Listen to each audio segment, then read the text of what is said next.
আসসালামু আলাইকুম। আজকে আমি রান্না করছি কাঁচা আমের টক আচার।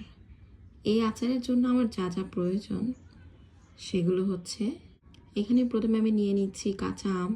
এখানে 2 কেজি পরিমাণ কাঁচা আম আছে। এগুলোকে আমি ছিলে ধুয়ে কেটে ভালো করে শুকিয়ে নিয়েছি। দেখতেই পাচ্ছেন এগুলোর গায়ে কোনো রকমের কোনো পানি নেই। এগুলোকে আমি শুকিয়েছি হচ্ছে সাধারণ ফ্যানের নিচে। আপনারা চাইলে একটু রোদেও দিয়ে নিতে পারবেন। এরপর আমি এখানে দিয়ে নিচ্ছি 5 ফোড়ন 2 টেবিল চামচ। এখানে কালো জিরা আছে 1 টেবিল চামচ। আর এখানে আমি দিয়ে দিচ্ছি হচ্ছে সরিষা এখানে 1 টেবিল চামচ আছে।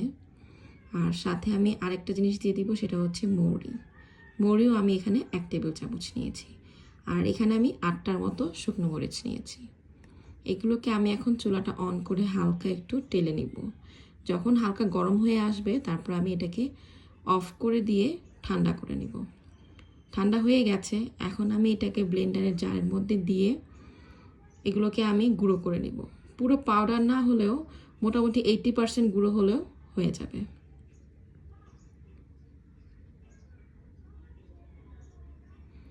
তো আমার এটা এখন 80%-এর মতন গুঁড়ো হয়ে গেছে। এর বেশি আমি আর করছি না, আর কোনো প্রয়োজন নেই করার। তো এখন আমি আচারটা বানানো শুরু করি। এখানে আমি 1.5 কাপ পরিমাণের সরিষার তেল নিয়েছি। সেটাকে আমি পুরাই চুলার মধ্যে দিয়ে দিচ্ছি। জালটা এখন হাই ফ্লেমে আছে, পরে আমি এটাকে মিডিয়াম করে দিব। এখানে দিয়ে দিচ্ছি আমি রসুন বাটা 1 টেবিল চামচ।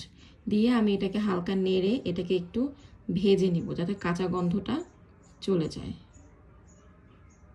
এখন আমি এর মধ্যে দিয়ে দিচ্ছি 5 ফোড়নের যে গুঁড়োটা আমি করে রেখেছিলাম সেটা 2 টেবিল চামচ।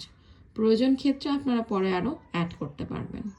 আর এখন দিয়ে দিব যে আমটা আমি রেডি করে রেখেছিলাম, সেই আমটা পুরোটা এটার মধ্যে দেওয়ার পর আমি হালকা একটু নেড়ে দিব যাতে নিচের সাথে একটু মিশে যায়।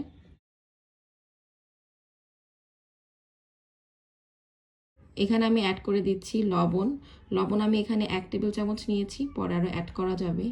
এরপরে দিয়ে দিচ্ছি হাফ চা চামচ হলুদ, আর দিয়ে দিচ্ছি হচ্ছে 2 টেবিল চামচের মতন মরিচের গুঁড়ো। আর সাথে দিয়ে দিচ্ছি ভিনেগার এখানে আমি নিয়েছি 4 টেবিল চামচের মতন। এখানে আমি হোয়াইট ভিনেগারটা ইউজ করেছি, আর হোয়াইট ভিনেগারটাই ইউজ করতে হবে। এটার ক্ষেত্রে আপনার আচারটা নষ্ট হবে না, আপনি দীর্ঘদিন এটাকে সংরক্ষণ করতে পারবেন। আর সাথে আমি অ্যাড করে দিচ্ছি হচ্ছে তেঁতুলের কাঠ। যেহেতু আমার আমটা টক ছিল না, আমি সিজন শেষের আম দিয়ে বানাচ্ছি, তাই আমি এটার সাথে তেঁতুলের কাঠটা অ্যাড করছি।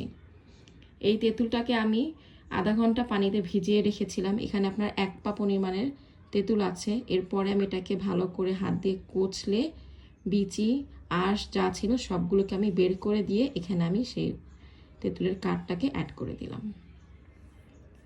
অ্যাড করে দেওয়ার পর এখন আমি এটাকে ভালো করে নেড়ে চেড়ে মিশিয়ে নিব।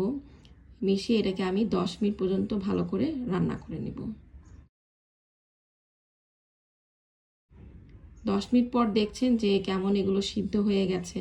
তো যেহেতু এটা সিজনের শেষের আম দিয়ে বানানো, তাই এটাকে আমার আর বেশি রান্নার কোনো প্রয়োজন নেই। এটা এখন পুরোপুরি তৈরি হয়ে গেছে। এই টাইমে আমি দেখে নিব যে লবণ মরিচ সব ঠিক আছে নাকি, তাহলে এটাকে আর রান্না করার প্রয়োজন নেই। এটাকে আমি এখন নামিয়ে ঠান্ডা করে এটাকে আমি এয়ারটাইট কন্টেনারে ভরে নেব এবং সার্ভ করে নেব। তো চলুন এটাকে সার্ভ করে নেওয়া যাক। তো দেখুন তৈরি হয়ে গেছে আমার খুব সহজে অল্প সময়ের মধ্যে করা কাঁচা আমের টক আচার। যদি এই ভিডিওটা আপনাদের কাছে ভালো লেগে থাকে তাহলে আমাকে একটা থামস আপ দেবেন এবং সাবস্ক্রাইব করবেন।